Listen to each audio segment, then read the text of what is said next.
Hello, this is Will Faerber from Art to Ride, and today we're looking at a second submission by Malin of her horse Baldi, solo Baldi. And I have to say right here at the beginning what a huge improvement this is over what we saw the last one. Like right there, see how he started kind of a little bit out of rhythm, and then as soon as she got it going, there's a nice big rhythm and a very big step. So this is what is a huge improvement over what we saw in the last one. He's swinging much more rhythmically, much more over his back, getting much deeper in the stretch. And the rhythm and everything is just much improved over what it was.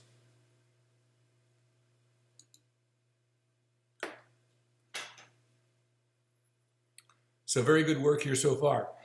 Now we can see as he comes around there and we can see him in silhouette there, we can see that his back is still a little dropped there behind the withers, and he still looks a little bit overweight, but certainly much improved over what we saw in the first video.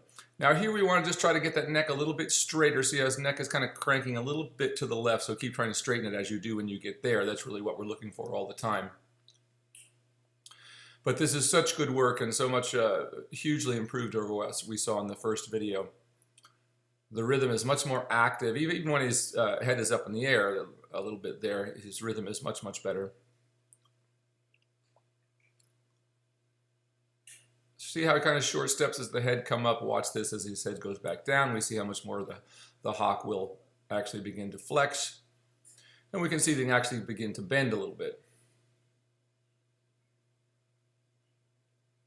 So really good there after that work coming back into the stretch. Remember what we're doing in the work in hand. We're trying to find there is one place if we get the horse to step under with the inside hind leg under the middle of the body. We find the right spot. It will push off and actually push the back up, and it will actually push the neck out in front of us. And it's that moment that we feel the neck wanting to come out that we then let it stretch down and forward. So the stretch coming in this way is much more of something coming from the aids as opposed to standing in front of the horse, for instance, and giving it a treat and letting it stretch his neck down. Now, there's nothing wrong with that either to give them the right idea.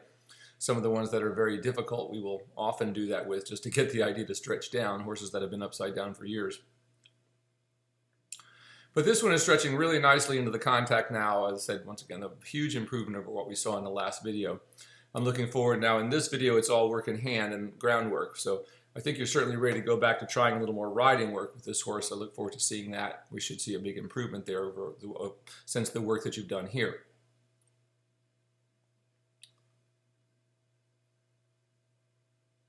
Good lateral step there. Just keep trying to let the neck down a little bit as we do that. We see that time he got up a little bit too high, and you can see what that happens when he does that is all of a sudden the back end stops moving and it looks a little stiff. So we want to let him down. And look at the difference there. As soon as you let him down to the stretch, now the back end can swing. So that's what we're looking to never lose, is that nice swinging active work behind. And just as if you were riding, it would be the same thing. You know, if you start into a lateral work and if you can't complete it in the stretch and it gets better as you go, then you'd want to just let it right back down again into a deeper stretch and let the horse straighten out till you get it swinging and active again. But that was really good. So working out here, we can see he starts out a little bit slow, but the stretch is still good.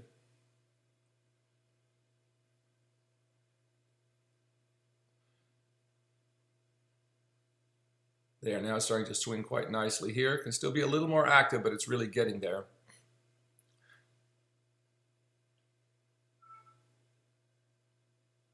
Now there we can see the head is a bit too high, and see how the hind leg is not really stepping under the middle of the body and it's sort of come out behind. So that's where we have to get it more active again, which you do as soon as you get back to the rail.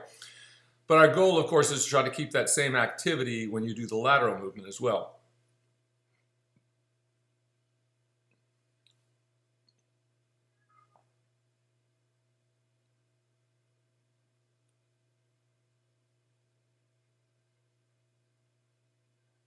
Same thing here, we can see as the head comes up a little bit, everything starts to slow down. We lose that really steady rhythm. Now here the neck is bent too much to the inside.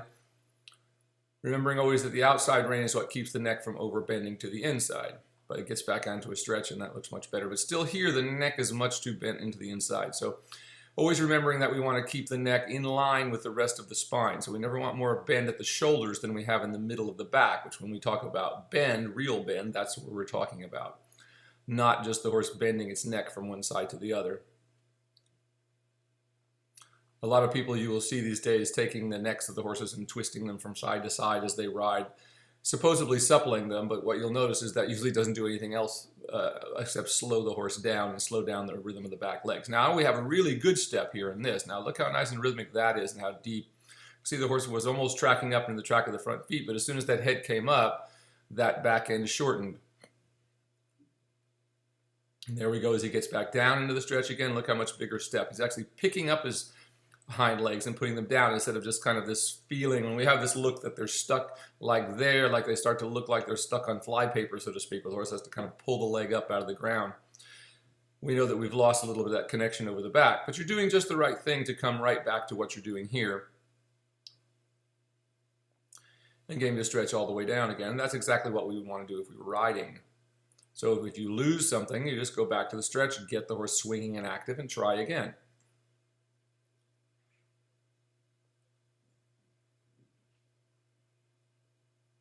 So here, this started out really good, and then you kind of lost a little of that step behind. So keep looking for that big step like you have right there. Now that's starting to look much better, getting to lengthen step through from behind, like that. Now the step looks more regular. Remember, the walk is a 4-beat gait. So when you see a bad walk, it turns into a 2-beat gait. That's what we call a lateral walk, where they start walking like a camel. That is, the legs on each side seeming to move together as opposed to being in 4-beat. 1, 2, 3, 4. 1, 2, 3, 4. There's the rhythm of the walk. I'm starting that count from the right inside hind leg. 1, 2, 3, 4. 1, 2, 3, 4. 1, 2. That's what we want to see. A good steady rhythm. Just like, you literally could conduct a symphony orchestra with the rhythm of the horse's legs is what we're looking for. Is that perfect? And once again, we see how he's up a little bit here. The walk is not so good. As soon as he goes down, watch how that completely frees the back end. The only thing that we have to remember, whatever position that we have the front of the horse in, if it has affected the movement of the horse in a bad way, well, it couldn't possibly be very good, could it? And that's what happens when we start forcing horses' head and necks into positions that we think resemble collection or some such thing. The back end just stops moving. So we have to start training our eyes to look at the back end of the horse, not what the head and neck is doing. And of course, just like so many horses we see, this is not a horse with a big, giant, sloping shoulder whose neck comes straight up out of the body. So this horse is never going to be a horse that has a super high head and neck carriage, just like every other horse's necks come out this way. So that's one of the biggest mistakes people make, is not realizing that the horse they have does not have the conformation of some $100,000 horse who has this giant sloping shoulder, whose neck comes straight up out of the body. Those horses are very easy to create a false frame on. But a horse like this, if someone tries to force their neck up in the air, you can imagine they have nothing left because there's not enough movement. And this horse is a perfect example, while not built completely straight behind, compared to some of the horses today, we would call this a fairly straight back end. But if we get them working over the back, you'll be amazed at the difference in how much flexion they can create in their hocks when they are moving over their backs. So this is going to be a pretty good swing here, and just as we talked about, when you see this horse standing still, he looks very straight in his hind legs, but getting moving over his back, he's quite able to flex the hocks the way he should, the way you're seeing here. So this has all been really good work compared to the last video that we saw. This is hugely improved right there. That's really starting to swing really beautifully there. So all this work has gained a lot of, he's a lot more over his back, and by virtue of it, he's a lot more steady in the rhythm in both the walk work and the trot work. Yeah, that's looking really good there. See how right there he's beginning almost, you get a sense of him bouncing off the ground. When you see that, it's because he gets to the point where the hind leg can thrust up into the back. So remember, if a horse is hollow, what we see a lot of, which we'll even see at the last Olympic Games, you'll see a lot of horses when they go into the piaffe and passage, the hips go higher because they're not round in the back. The stride can complete itself, so it gets stuck in the hips, so to speak. So instead of coming forward, what that does is just lift the hips. So we see the horses that get higher in the hips. Now this horse too You can see how he's built a little bit on the downhill side, but what you're going to see is in a year or so of doing this work, his withers is going to come much higher up through the shoulders, and that place right there behind the withers is going to come up and flatten out, and this horse will look much more uphill, as every horse will that goes through this change of the body. And this is what's intended to have happened in the first couple of years of a horse's training. And even when they're out, and working outside, it's why it's so important. I mean, there's a reason why so many great horses come from Kentucky, because Kentucky has the longest grazing time.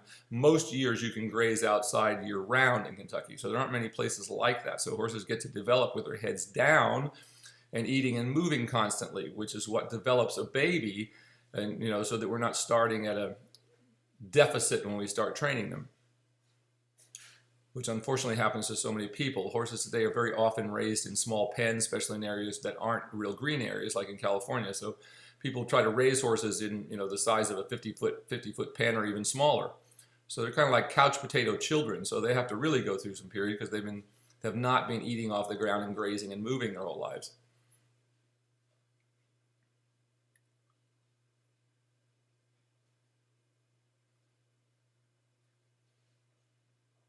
Now this side's not quite as good as the other side, but it gets there here in a moment.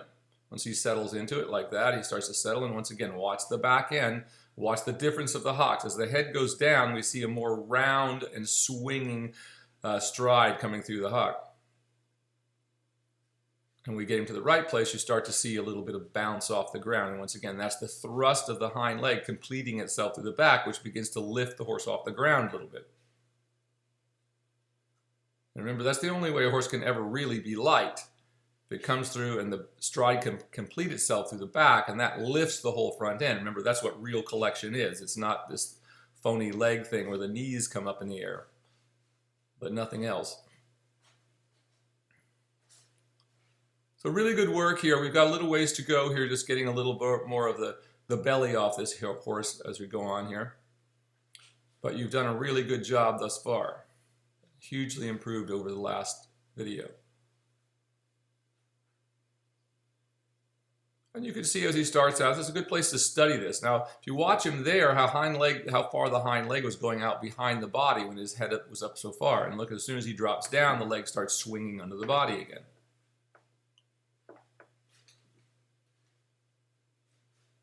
Could just be a little more active here. I'd like to see you just trying to send the hindquarters a little bit more away from you on the lunge line, and just a little bit more active than you got him going there. So that we get a rounder circle. And that's one of the points of the work in hand. Once we get the work in hand really going, then we can begin to push the hindquarters away from us a little bit on the lunge line. So here we see another day. And once again, he continues to improve. Really good work going straight down. Just keep trying to ask for a little bit more active step. And remember that we can never get a walk too big. We can get it too fast. In other words, too many fast little short footfalls, but we can never get it too big and swinging. We're always working every day to open that up. And that should always be the beginning of everyone's workout, just like if you go to the gym. Now here, once again, silhouette, we can see how his belly is kind of distended still. We can see how there's a bit of a drop behind the withers, more so than we would like. So all that will disappear as this work progresses.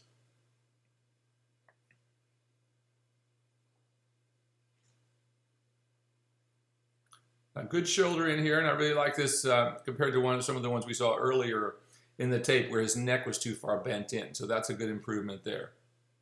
Keep working for the stretch like that. That's our goal in the beginning, as well as on the ground. When we start riding, we want to be able to do all these early exercises of leg yields and shoulder ends in the stretch completely before we bring the horse up into the working position. Remember, the working position is as high as we can bring the pole without dropping the back. So that's going to change as the horse develops, as his withers pulls up through the shoulders. The position that we'll have as our working trot will change. Really good steady walk here.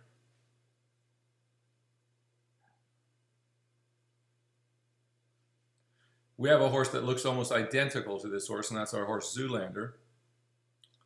Zoolander just came back from 14 months. He had very, very bad feet, and we finally had to just turn him out for a while and let him heal up.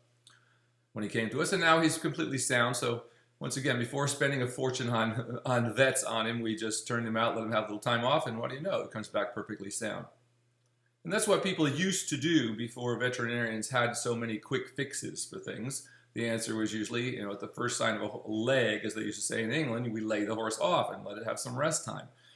If you do that quickly, when the horses first start to have difficulties, they get over them quite quickly. But there are a lot of veterinary procedures that cost a great deal of money that you can spend money on, only to find out that at the end of the day, the horse needs this and that, but at the end of the day, it still needs to be turned out for 6 months. So before you spend fortunes on veterinarians, I suggest you just turn them out once you're sure that there's nothing, really structurally, like a broken leg or something like this that you're having to deal with, or a pulled tendon. Give them some time off. Really good rhythm here, and once again, I like how in this particular day you're getting a lot less overflexion of the neck. Horse is getting straighter. The rhythm of the walk is becoming more steady and consistent.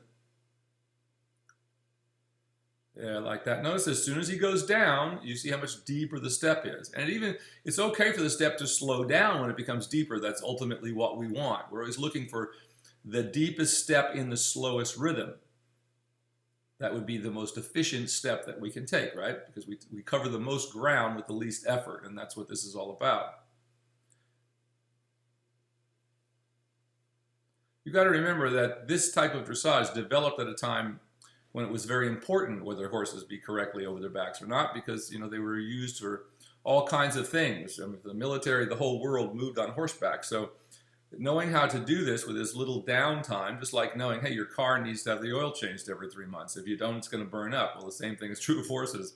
Learning a procedure that allows them to continue to work as long as possible in comfort is always what we're looking for. Because if your life depended on getting on this horse and riding for 25 miles, to get away, as they would have done in the old days, it would be necessary.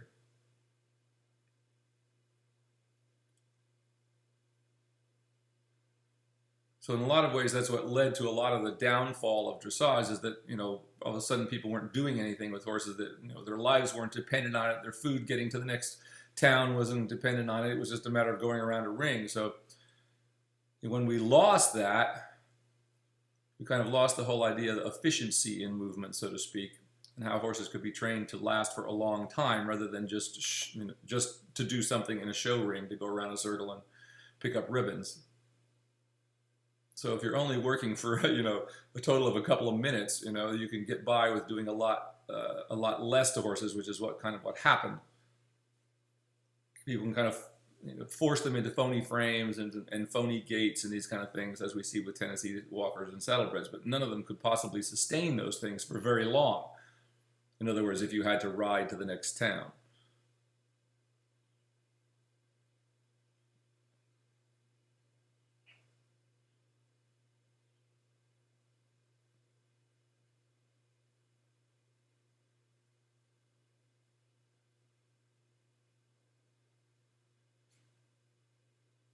Well, this is kind of interesting here. It's taking him a little bit of time. I would try to get him a little more active here. When you change that bend, he kind of was bent the wrong way for a minute. So just get him a little more active before you start worrying about the bend. Just activate him and getting moving a little bit, which is kind of what you did there once you got it going. It was just kind of an awkward moment there when he first started in this direction. He was still trying to bend the other way. But here we see it's too slow again. Once again, we have that feeling that this back end looks like it's stuck in mud, so to speak. The hind leg is starting to pull itself off the ground. There is beginning to increase. Now, the one thing I would say to you that you do want to remember, you're riding in a very, very dusty ring, and all of that dust is not healthful for you, or is it helpful for the horse?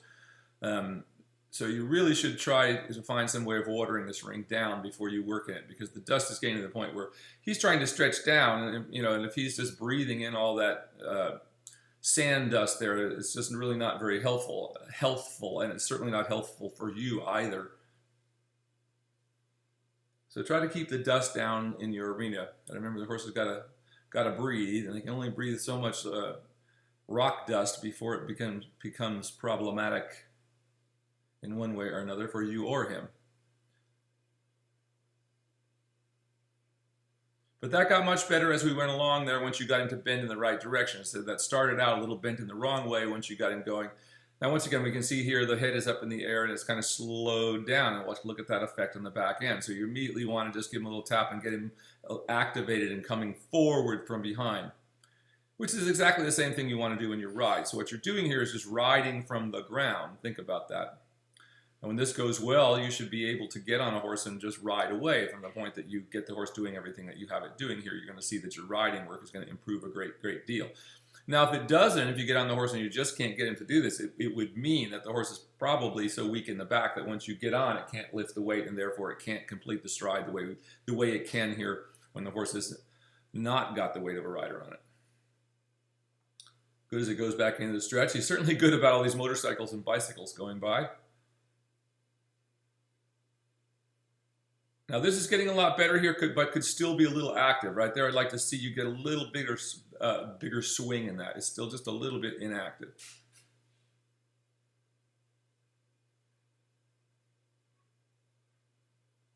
Well, what a nice, long, beautiful neck this horse has when he gets it all out there in front of you. Very often it's very surprising to people to see how long their horses' necks actually are. Because if your horse has been going like a turtle its whole life with his neck pulled back into its body, you probably have a foot or so more neck there than you realize, as we see with this one. Our horse that looks very much like this one, and this may be a little bit of the problem with him, is very easy keeper. It's always something that we have to balance, is getting the weight off him and not starving him to death so that he has enough food energy, but yet that he doesn't continue to pick up so much weight. There are some horses that, just like people, that it's harder to keep the weight off, that they just metabolize food at a different rate.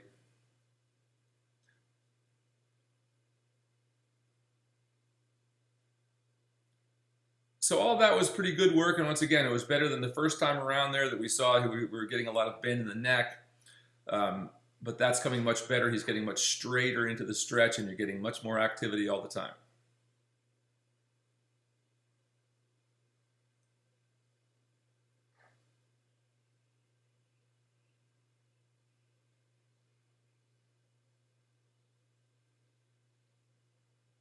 Good stretch there in the walk. A little bit up and down in that, but that's no big deal. He settles out as you get it going. It's pretty normal.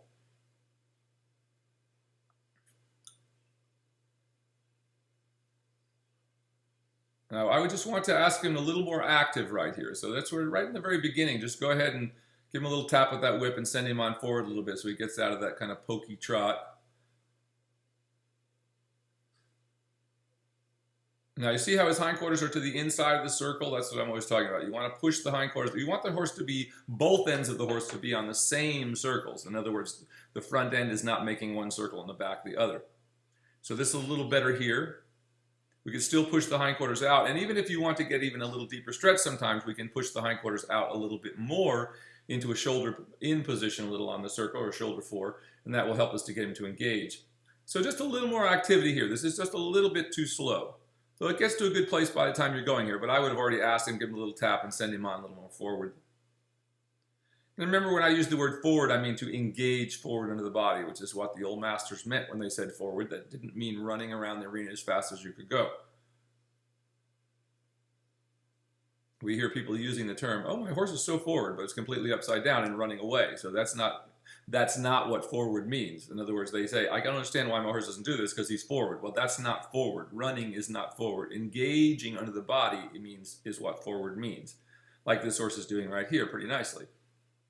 Now we're starting to get into a better trot. Once again, you can see how his shoulders are still pulled a little bit outside the line of the hindquarters. Watch it come around their corner there.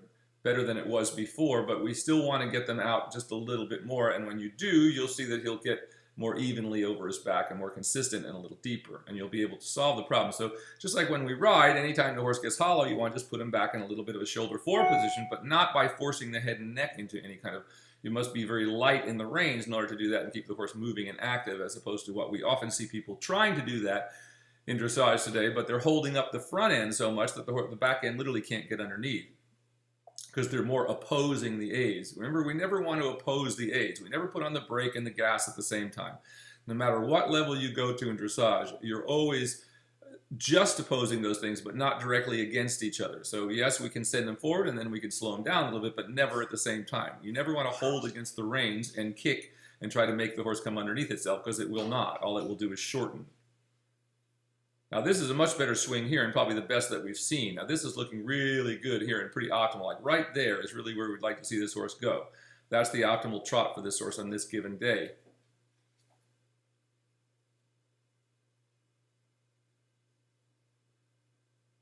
And even the canter is quite nice. You can see you can stretching into the canter. So once you can get the horse to stretch into the canter like this, it's perfectly good to use the canter. It will help a great deal.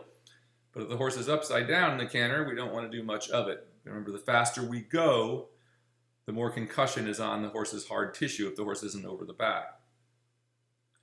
Remembering once again that that's one of the points of this, is getting a horse over the back puts the shock absorbers on the horse. That is, the horse takes up the concussion of movement in its soft tissues of its muscles instead of in the hard tissue of the bones and ligaments and things like this. So now that was really good. Now that moment we got to a really good place.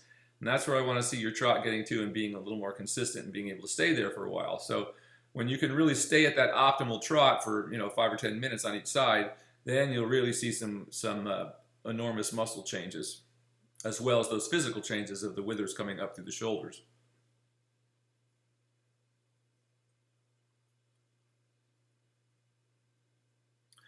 Here you're a little bit ahead of where you should be. Remember, you want to be, when you lunge, you want to be right there. You want to be at the top of a triangle formed by your line and your whip in the backhand, pointing towards the hindquarters. If we get ahead of that position, it'll be hard to get the horse to swing forward, and many of them will try to flip around on you when you do that. So he starts out a little slow, so we're not quite optimal yet. It'll be the same thing in this direction.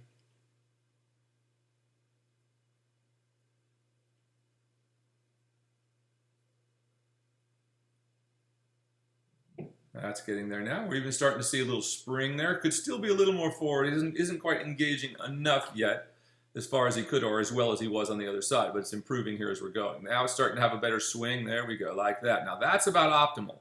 Right about there is about his optimal stride. Maybe just a little bit more active, but that's getting pretty good right there. So that's where we want to be able to keep him right there. And what you can see when he goes into the stretch, his neck is kind of straight down. And that's perfectly fine because this horse doesn't have a lot of top line. So horses that have no top line at all are going to hang their neck straight down. As they develop top line, they'll start to lift the neck up and out. So this is where I disagree with anybody that tells you there's people out there saying, oh, you should never stretch past the knees, you should never do this, you should never do that. The reality is the horse has to stretch as deep as it needs to if it has no top line at all. And what will happen is as it develops top line, the horse will just lift its neck up and out, and you'll see that it won't stretch quite so straight down. But when you see that, that's from simply lack of top line. So you've done a really good job here today. This is much better over what we saw. There's much more rhythm in the horse. It's much more consistently over the body. So you're doing a great job here. I look forward to seeing what happens now when you get back on and start to ride again. So much improved, just those little things, trying to get him there, find that optimal trot like we found here a couple of times, and then keep him there. Each day try to keep that optimal trot a little longer and a little longer because that's where you're really building the muscle. So this is Will Faerber from Art to Ride. Really great work today here from Malin with her horse Baldi. We look forward to seeing her riding him again pretty soon. Great job, keep it up, and we'll see you next time.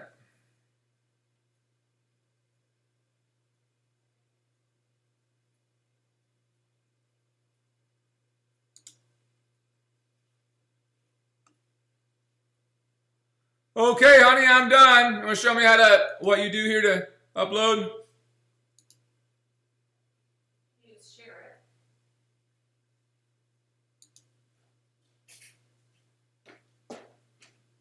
Trying to get the thing to click back to the beginning. Why is it not? Does it need to